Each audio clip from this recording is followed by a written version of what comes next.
This meeting is being recorded. Hello, everybody. Good afternoon.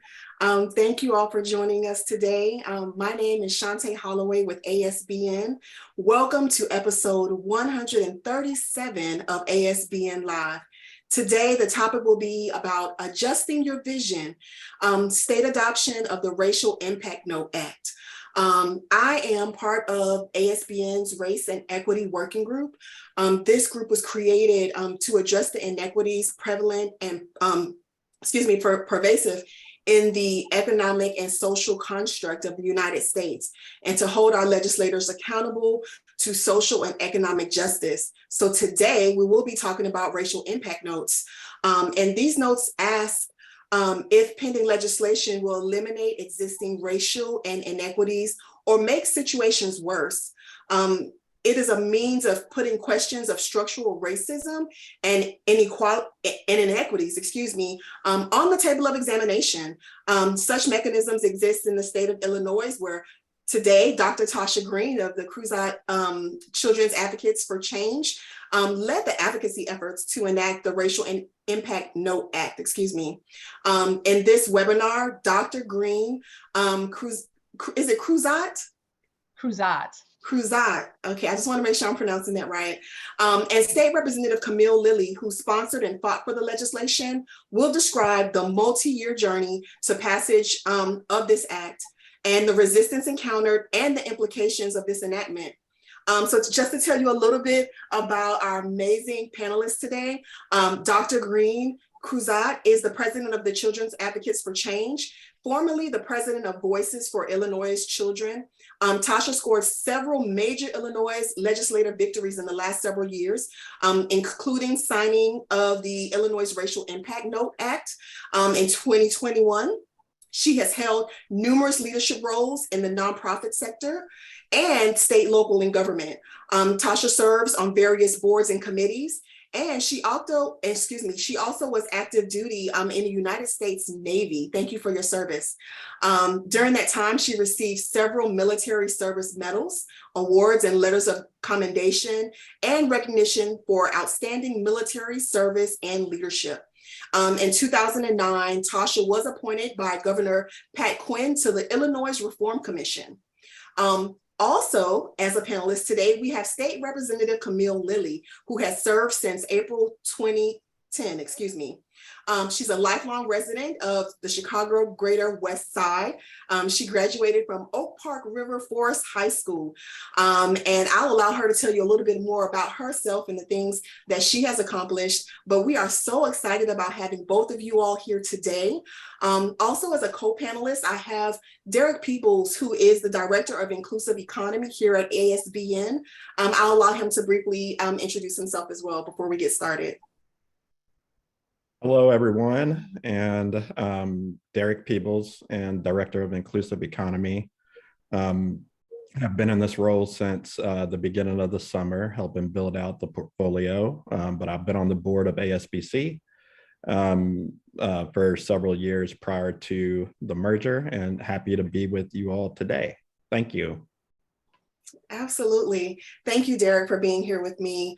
So I'm going to actually hand the mic over to Dr. Tasha Green Cruzat, so she can tell you again anything else she would like to share about herself, and then also give Representative Camille Lilly an opportunity to share a little bit more about herself as well.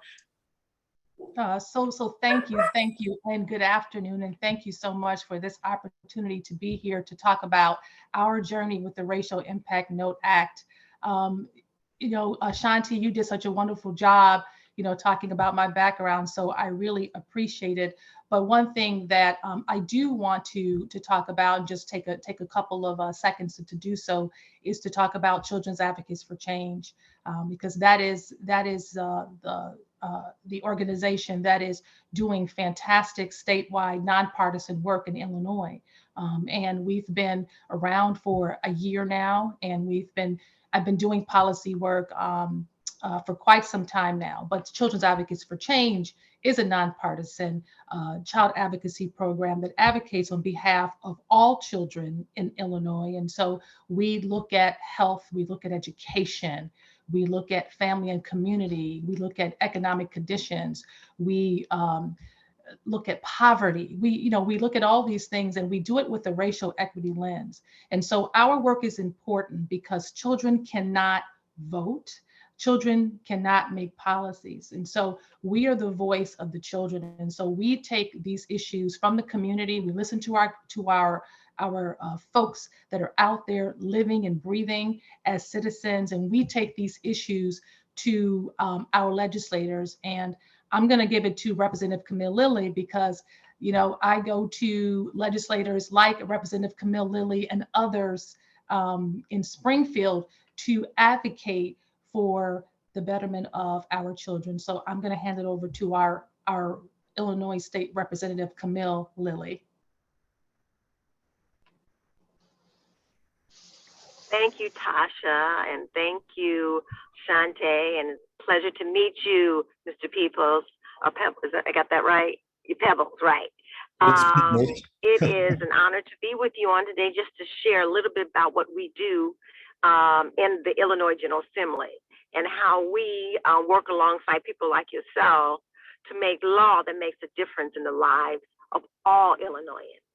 I have had a couple experiences beyond my high school graduation, but my high school, Oak Park Huskies, hey, that's the school to be graduating from. But I've had the opportunity to get a little academic in there where I went to Drake University, where I received my bachelor's in science and business and marketing. I went on to Oklahoma University where I received my master's in public health. And then I've had the honor to come home here to Chicago, or maybe I would say Evanston, to receive my MBA from Northwestern. And with all that academic behind me, what I really believe it allowed me to feel comfortable with that I'm very trainable. So I have learned a lot along the way and got some things under my belt and really understand the importance of working with people. And in doing so, at the appropriate time, I'll tell you a little bit more about the journey to bring the racial impact note here to Illinois and its passing and all those who are involved. But what's really more important is that I've been in the community, came back. I'm one of the few people that I know of that went away to school, as I indicated, and came back and worked in the community that raised me. So I didn't move to California. I didn't go to the East Coast. I actually came back to the community that put so much into me and made me who I am. So I'm a strong West Sider, a native of Chicago, a proud Illinoisan that gets to work with people like yourself. So I'm gonna stop there as far as my background. I am a healthcare administrator, which I really often say because I believe if you don't have your health, you don't have much else. And many of the young people that your group is advocating for and their voices, if we need to start with the importance of having access to healthcare. So with that, I will pause.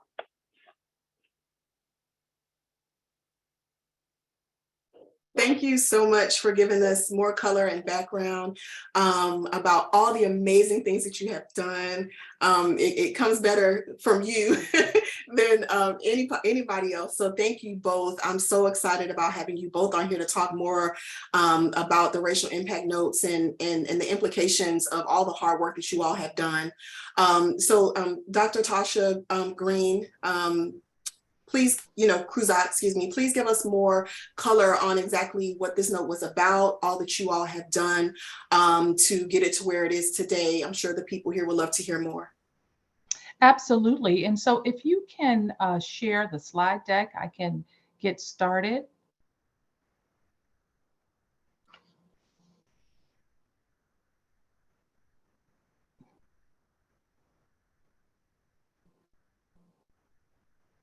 Fantastic. Thank you. So we can stop there.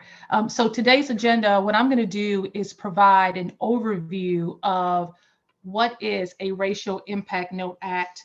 I'm going to talk about our journey it took to pass this measure, Also going to talk about what others are doing across the nation and then share our next steps.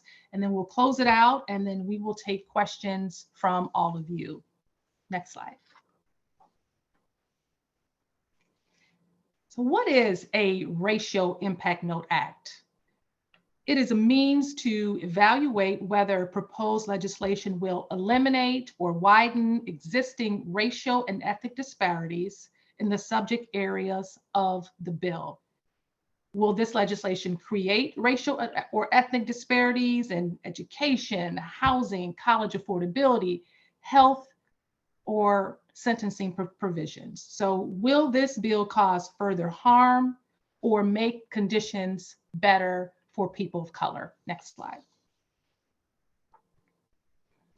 Illinois, Iowa, Colorado, Connecticut, Florida, Oregon, Maine, Maryland, New Jersey, and Virginia have implemented mechanisms for the preparation and consideration of racial impact statements.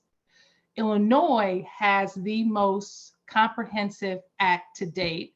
Connecticut's legislation it's pretty broad-based, but there are some limitations to their act.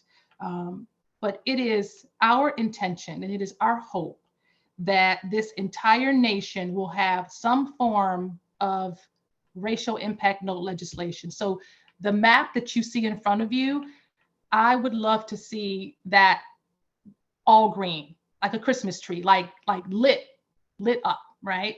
Okay, next slide. Some recent attempts by other states to enact in racial impact note or statement laws. I've got them listed here. Within the last 2 years, you can see that states such as Michigan, Minnesota, Mississippi, Nebraska, New York, and actually last year at your conference, Shanti, once I finished my, my keynote address, someone from the audience called a legislator in New York and said, hey, Illinois has a Racial Impact Note Act. We need to have this. And that's how we got started. So that senator in New York State started the process. So that's when that happened. And you can see there here, it's got that 2021 to 2022, that was at your conference last year. So kudos to you guys for lifting this up. And also Oklahoma have made attempts to enact racial impact note acts or statement laws. However, some of these only relate to criminal justice legislation. Next slide. So there are other states that may not have made attempts to pass a racial impact note act, but have taken other actions to reduce racial equity. Since 2006, Minnesota Sentencing Commission has compiled racial impact statements. However, it is not required by law for them to do so. Several years ago, Vermont created an Office of Racial Equity to work with state agencies to identify and address systemic racial disparities and to ensure that the equity goals and the objectives are incorporated throughout the state's operations. Washington, D.C. established the Racial Equity Achieves Result Act, which requires the use of a racial equity tool to examine potential unintended consequences of policies to advance racial equity. Texas, Kansas, and Missouri, along with several other states, established committees or commissions to address racial and ethnic disparities. In 2021, Illinois established an anti-racism commission to identify and propose statewide policies to eliminate systemic racism and advance equitable solutions. As a matter of fact, this measure was signed into law the same time Illinois signed into law its Racial Impact Note Act. Next slide. Prior to Illinois passing a Racial Impact Note Act in 2021, yay, the state did have prior pieces of legislation designed to look at racial and ethnic disparities. So in 2005, Illinois approved the Reduction of Racial and Ethnic Health Disparities Act, requiring the Department of Public Health to look at health disparities. And in 2016, approved the Criminal Diversion Racial Impact Data Collection Act, designed to look at racial and ethnic disparities in the criminal justice arena when it came to individuals partaking in a diversion from prosecution programs. In fact, this bill actually began as a piece of legislation to create a Criminal Justice Sentencing Impact Act, Note Act.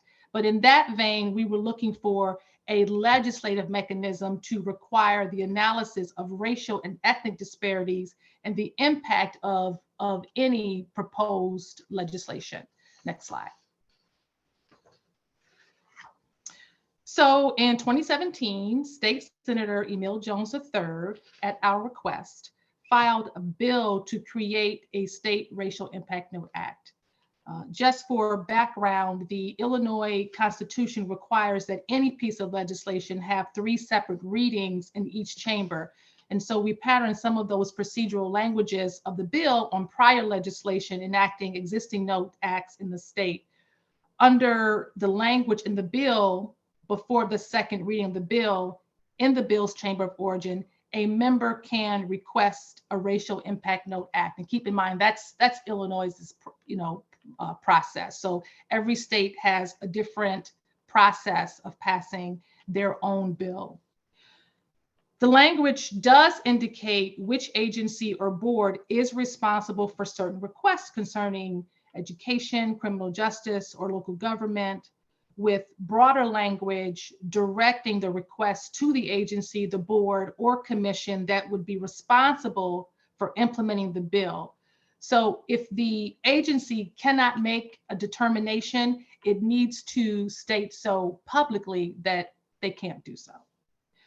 So once the bill was filed in 2017, the Senate Assignments Committee, which is where the Senate initially assigns all introduced legislation, never let the bill out for a hearing. Next slide. So here is just a snapshot of the process. As I mentioned before, the member requests the note before the second hearing. This may not mean anything to you, but this is just process for Illinois. The sponsor presents the bill with the note to the responding agency. The agency has 5 calendar days to prepare and submit the note. If more time is needed, then the agency can request an extension from the sponsor, but they can't go past June 15th. If insufficient information is available, the state, they can state that fact and satisfy the condition of the act. A concise note containing no opinions on the merits of the bill is presented to the sponsor, and then the sponsor attaches the completed note to the bill. Next slide.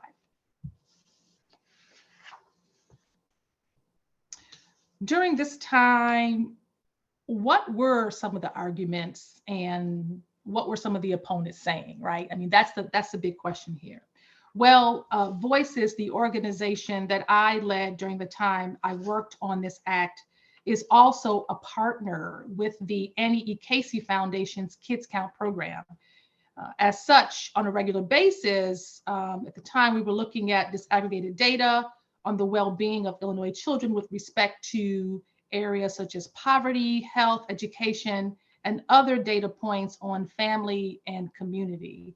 Having that data actually helps us to make arguments on existing disparities. So for example, in 2019, 9% of Illinois white children were in poverty compared to 34% of African-American children. So this is an alarming statistic that Illinois legislators like Representative Camille Lilly need to see on a regular basis and consider when passing legislation. Along those lines, legislators should be asking if existing state services are addressing this situation or the many other existing disparities that we see. Is the state being efficient in spending its dollars in the areas where they are needed? Some of the opponents argue we don't have enough data to produce a Racial Impact Note Act on a regular basis. In some cases, agencies aren't collecting the demographic data. Plus, there are already 8 different note acts in Illinois, and one more is going to slow the process down. And what if someone has introduced legislation in an effort to do the right thing, but the other side of the aisle wants to use a note act just to slow the process up of the bill? So those were some of the things that the opponents were saying that sort of kept this bill sort of kind of in the air. But in response to the whole data issue, Voices for Illinois Children strategically proposed an expansion of the current law requiring the Illinois Department of Human Services to collect racial and ethnic data on participants in the agency programs. Health and Human Services should not be the only agency collecting data. It needed to be expanded to other agencies. And so we put forth that bill got passed, and that was definitely on its way. So it was sort of like a companion bill, right? Next slide.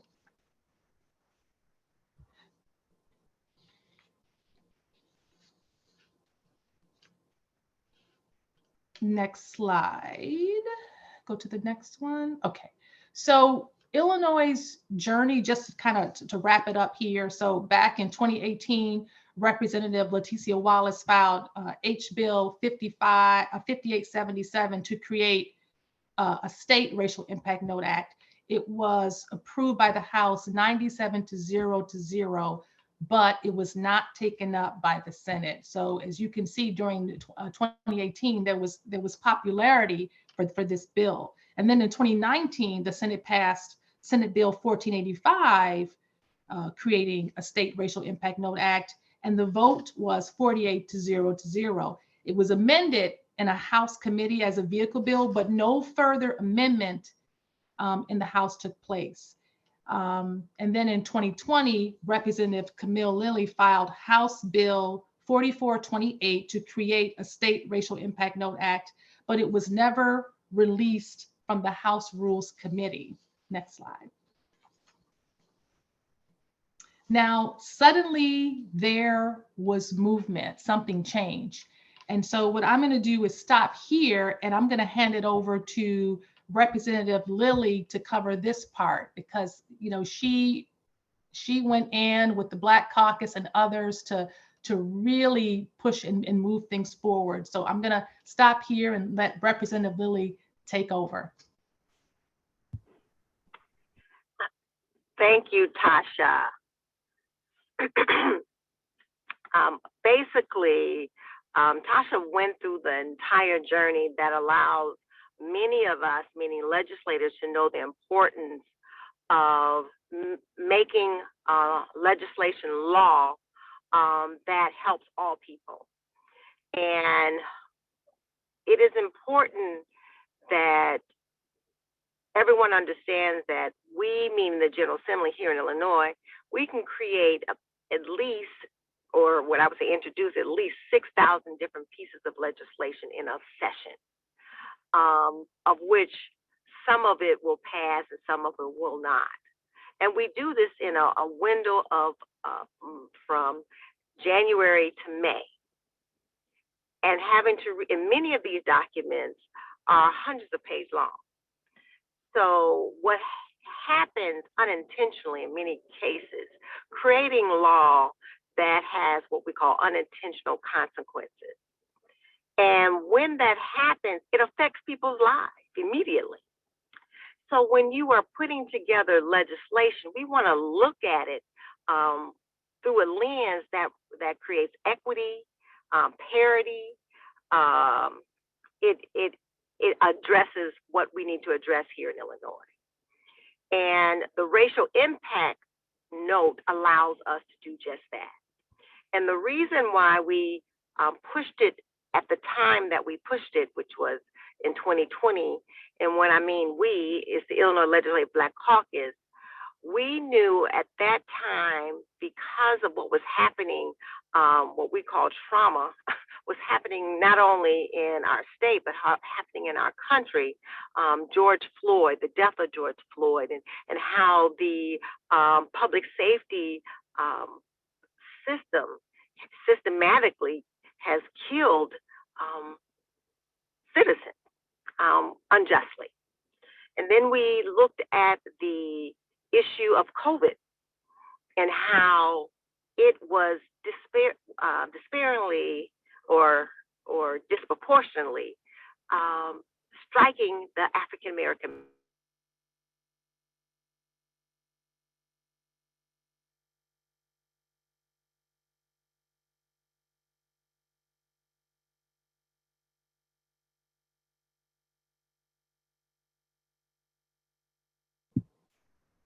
Is it just me or did she freeze?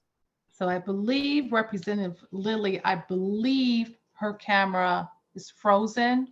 And let's see, we'll give her a couple more seconds. And if that doesn't come out, we'll keep it moving and then she can jump back in. Okay, I just wanted to make sure it wasn't just my computer. No, it's okay. That's okay. Okay, so let's keep going, and then when Representative Lilly, when she can get in, we'll let her back in here. Okay, all righty. So we had already approached the chair of the Black Caucus about a measure to expand the state's collection of racial and ethnic data relative to those accessing state services. So it wasn't just because the Racial Impact, Note Act was there. It was really about repeatedly looking at our data collection efforts and what state agencies would tell us when they just didn't collect the demographic data for many of the programs that they ran.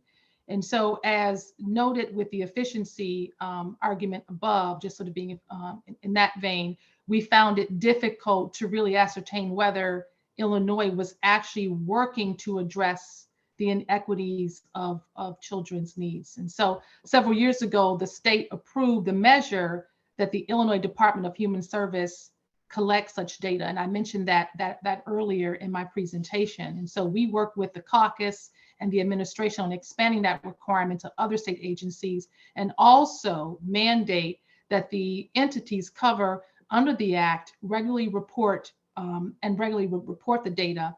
And if there is a delay, report on the progress of collecting such data.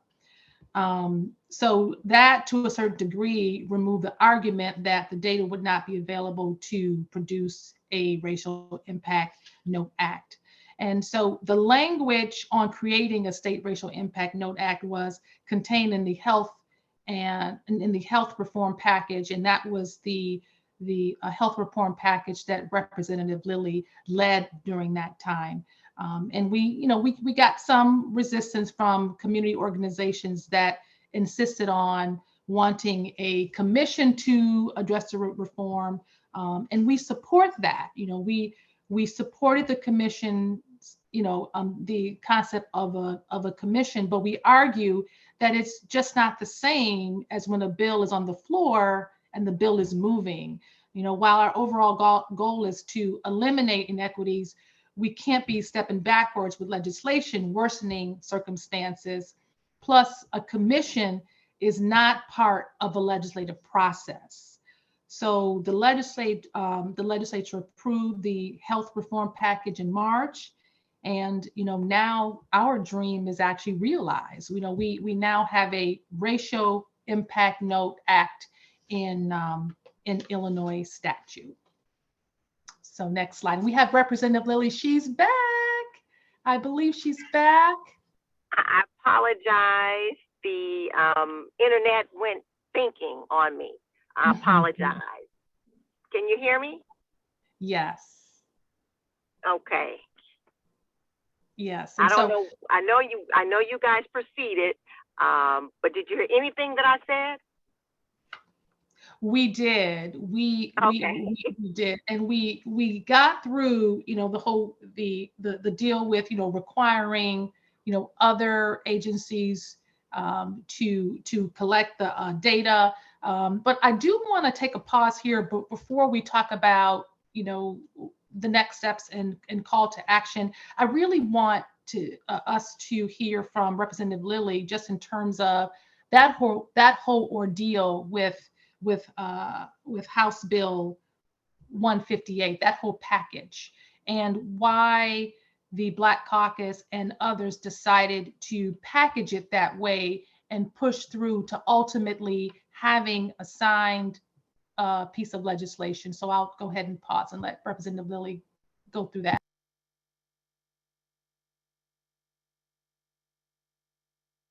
But you're on mute, Representative Lilly.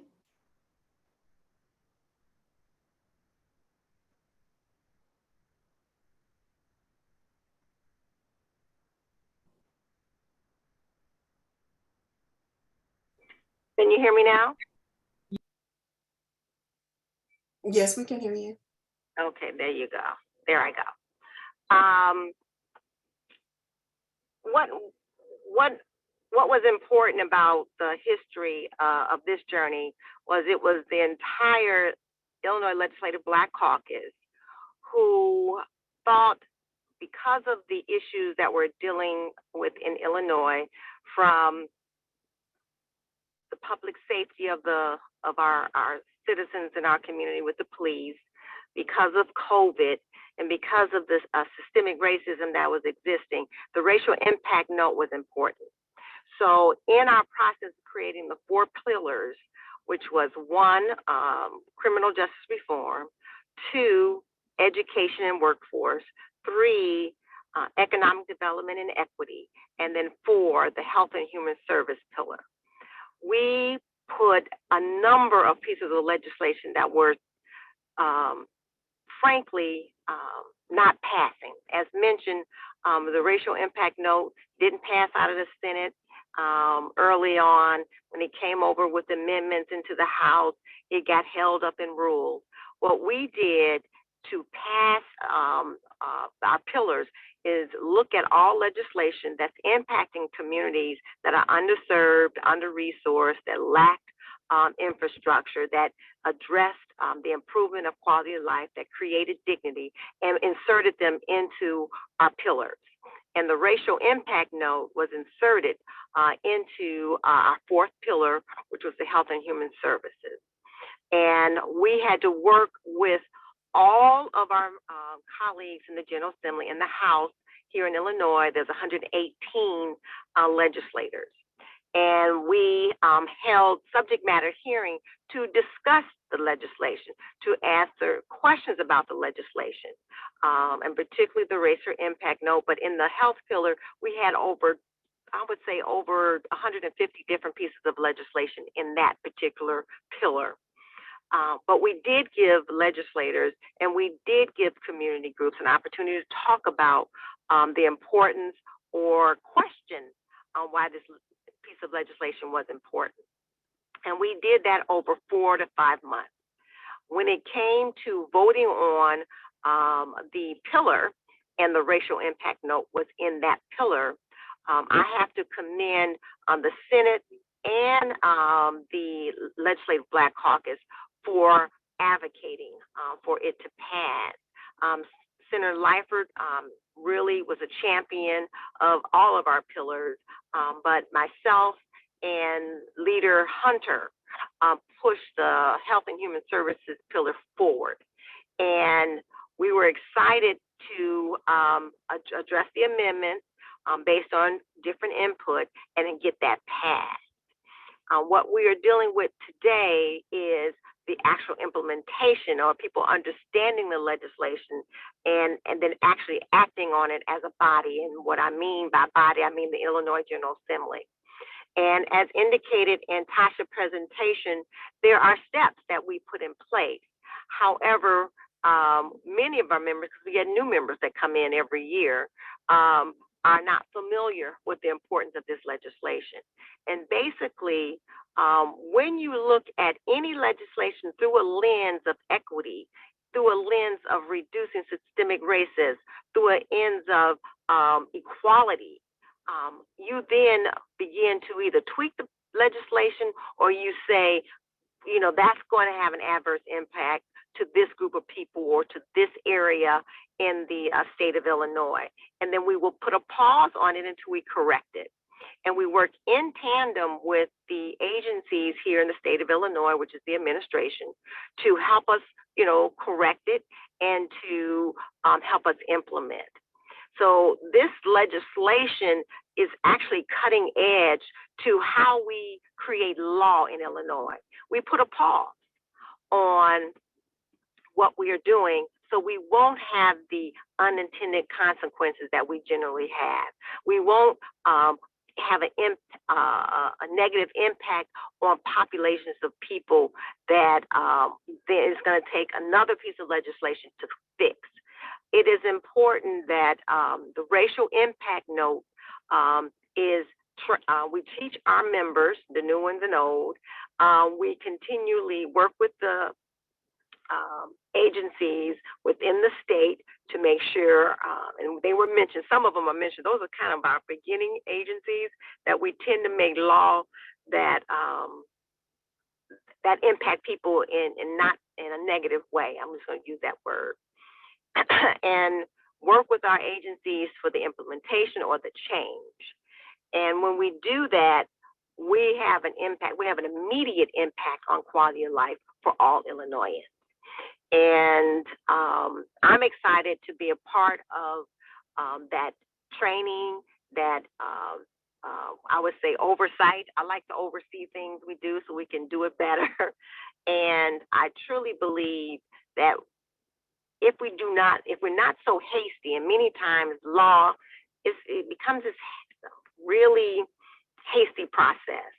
But with this particular note, it slows us down. It allows us to think it through. It involves more than one or two people, and we get it right.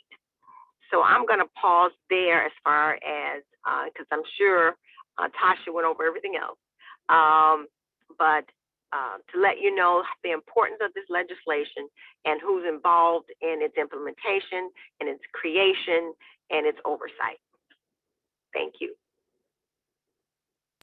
Yes, Representative Lilly, you covered all of it. And I just want to reiterate what Representative Lilly said, just in terms of making sure that everybody understands what this act does, that the legislators know about it, but also organizations, advocacy organizations, and community leaders such as myself understand that law exists. It's a process law, right?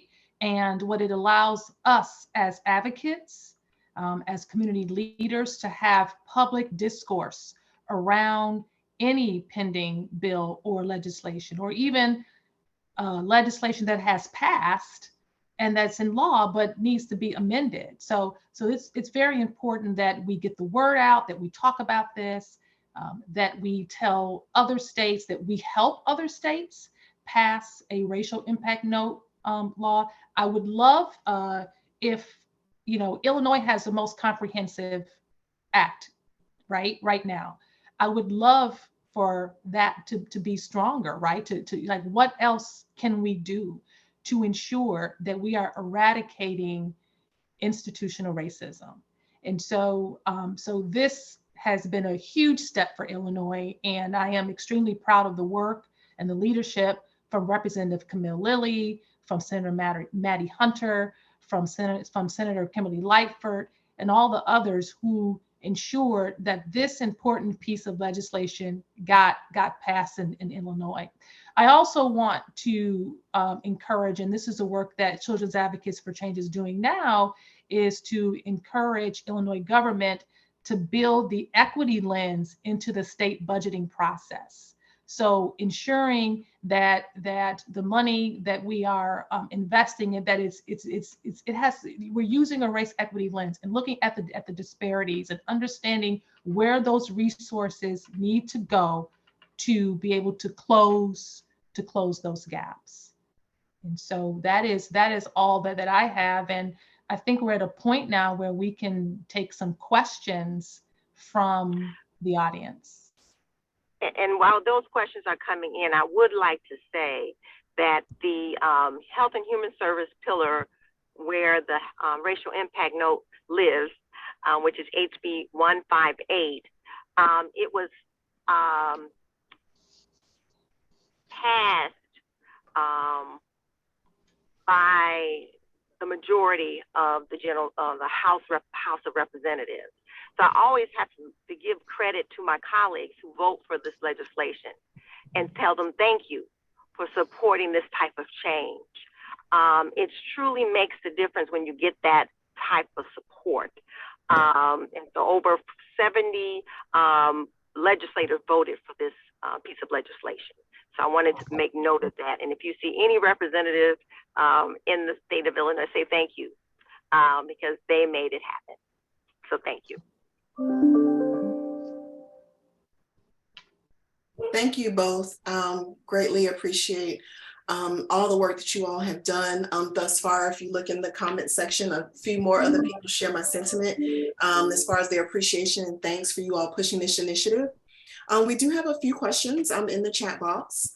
One is from Nicole Del Mastro Jeffrey. I apologize if I butchered your last name.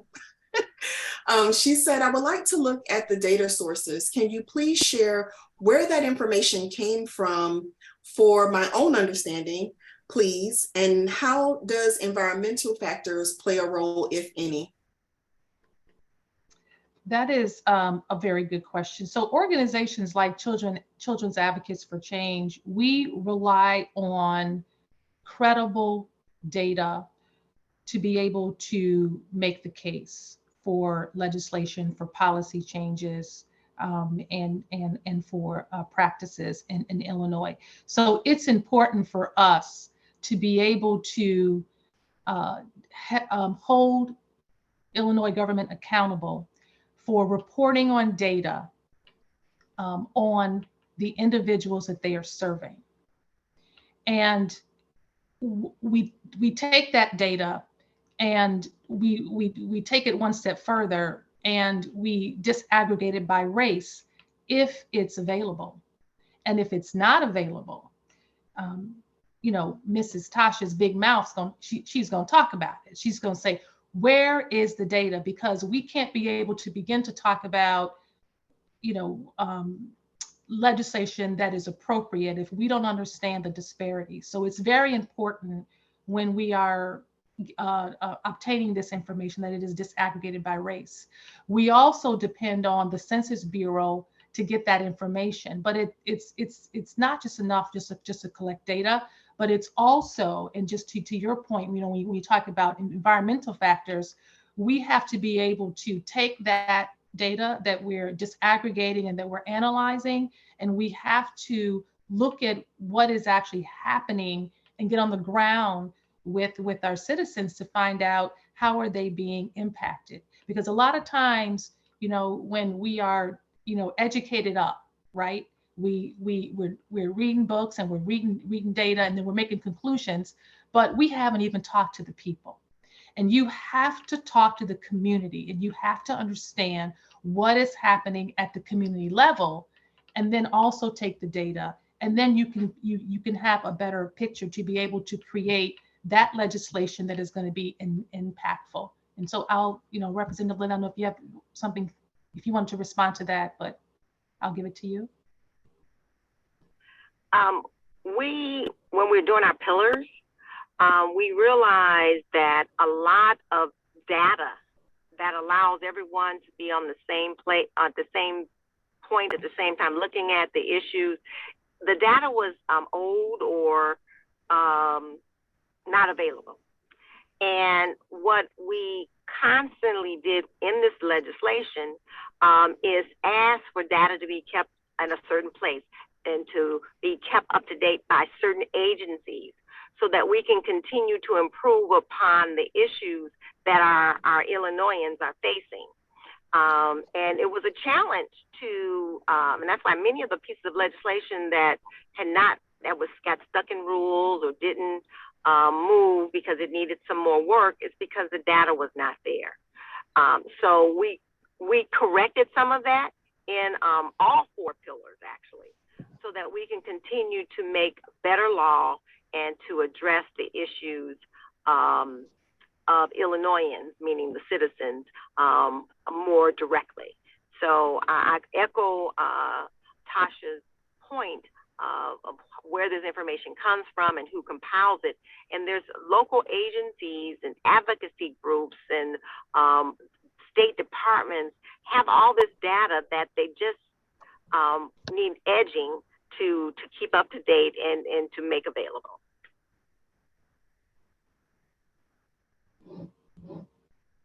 Thank you, ladies, for answering that question. We do have an additional question. It comes from Michael Haas. Again, if I butchered your last name, I apologize. He says, sorry, I had to join late. Is it possible to find samples online of impact notes that have been completed? Absolutely. So originally how I got the energy and, I would say that the thought of a racial impact note for Illinois, I came across some information about King County in Washington State and also the city of Seattle. And although they were on a local level doing this racial impact note act, and it might have been limited to just criminal justice and housing, what was very interesting to me was the actual note itself. And so I just asked the question of, well, I don't understand why we're not looking at every bill. Why should we just look at housing? Why should we just look at, maybe education or criminal justice? Why aren't we looking at every single bill? And that's when myself and my team created the broad base, wrote the legislation and gave it to Senator Emil Jones to get it going, to say, we got to look at everything. So you will find examples in King County. You will find some examples in Washington State. Representative Lilly can speak to some attempts that we had, this past session, and it's a great tool to be able to continue to have these conversations. So Representative Lilly, do you want to talk a little bit about just what happened last session, once we passed the racial impact note last year, and the good things that we were thinking about it. It may not have carried through the entire process, but that's when it comes to advocates like us to keep pushing and saying, how can we use a lens to be able to make sure that we're not going to cause further harm? So I'll give it over to Representative Lilly. Thank you, Tasha, and thank you for the question. We, on 2 occasions since the bill passed, have had people implement the law, and it came from legislation being presented by the other side of the aisle. A conservative mindset, a limited understanding of the issues of Illinoisans statewide. So we filed a note. It's either Carol Evans did it or our joint chair, Sonia Harper, Leader Harper. And basically, it kind of set. The example was we had the ability to file it, but the staff didn't know what to do from that point. So we had to go back to the legislation. We have to train everyone on how it's going to move. But what was really exciting is to see someone say, hey, this needs to have a look. We need to look. We have the racial impact. We need to send it there and make sure that we are not having any adverse impact. And it did. It went. The sponsor of the bill had to go through the process. They didn't understand what they were going through, but appreciated the pause. And it happened one other time in the 101st General Assembly, and it was the learning was we have to not only train the staff and the agencies, we have to actually make the legislators aware of this act. So that's what we're going to be doing moving forward. So the examples, I do not have the bill numbers in front of me that those 2 incidents occurred, but I can get that information and share that. But what's even more important, legislators have to be made aware that this note exists and how it indeed is implemented.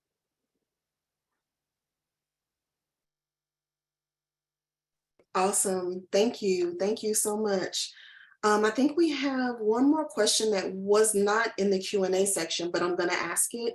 Akeisha Townsend Eaton says, I'm curious as to how the subject matter experts can assist in the process of developing RINs for important legislation in specialized areas that might have a racial impact. Well, that's a great question. And, you know, I just want to go back to the public discourse, right? The conversation that we all need to have when a bill is pending, and to inject the experts in this process is very important. To have them come and testify is very important. So organizations like Children's Advocates for Change, you know, not only do we work at looking at legislation and trying to help create it, but we are also, you know, in the trenches testifying, right? And so having those experts come forward and make sure that they are just staying aware of what's happening in their state on important issues that matter most, to whether it's to them, or if it's to the community that they serve, or if it's to the organization that they work for, and to be able to be vigilant and step up and testify, right? So when that note act is called, and when that bill is in process, bring that information forward to your legislator is very important. So that's what we do. And that's why I have to just pivot back to the data and how important it is to have data that is disaggregated by race. Because if you don't have it, you're really not solving the problem. You're only halfway solving the problem if you don't look at race.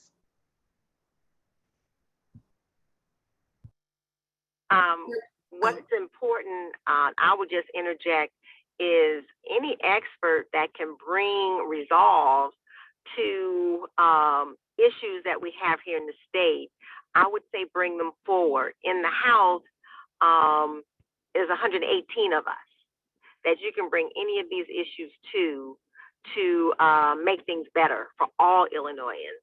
And in the Senate, there's 56. So creating those partnerships, creating those working work groups to move legislation that makes things better in Illinois, and that creates, I'm going to continue to say, quality of life for all. Please bring them forward. And once we create those working relationships, we can really, really help people. And that's what this is about. Helping people have the dignity here in Illinois, and they can talk about it, and how we work together to sustain that. And that's where people like to live. We want people living in Illinois speaking well of Illinois, and we have more people in that space than not. You don't hear that through the media as much, but trust me, we do. And the experts help us get there. So please, please reach out to legislators who have that area of specialty and interest. And you can look at many of their websites, and they will work with you and get it done. And I just want to say that I am happy to speak to anyone who is interested in starting or enacting a racial impact note act in their state. Would love to talk to you. My information, I believe, was posted earlier. My email address. Would love to talk to you and just talk about the experience that that I had here in Illinois with my team from an advocacy standpoint. So please feel free to reach out. I love this work, and it's important work, and we got to get it done. Fantastic. I just want to thank all of you ladies for your time today. I'm looking in the chat section now to see if there's any additional questions. It doesn't look like there are, so we can go ahead and wrap up. And actually, we're right on time. So I think everything went smoothly today. Thank you both for joining us today, Dr. Tasha Green Cruzat and Representative Lilly. Thank you both so much. Again, their contact information is in the chat.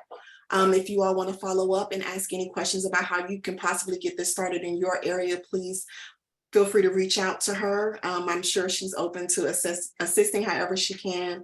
And as always, thank you for joining ASBN live sessions. We will have more. Check our website for on the events section for our upcoming ASBN live sessions. And we'll be doing more around race and equity as the months move forward. But thank you so much for getting us started, Dr. Green Cruzat. This has been phenomenal. And thank you both for all your hard work towards this initiative. I hope you all have a great day. And thank you guys for joining us. Have a great one. Thank you for having us.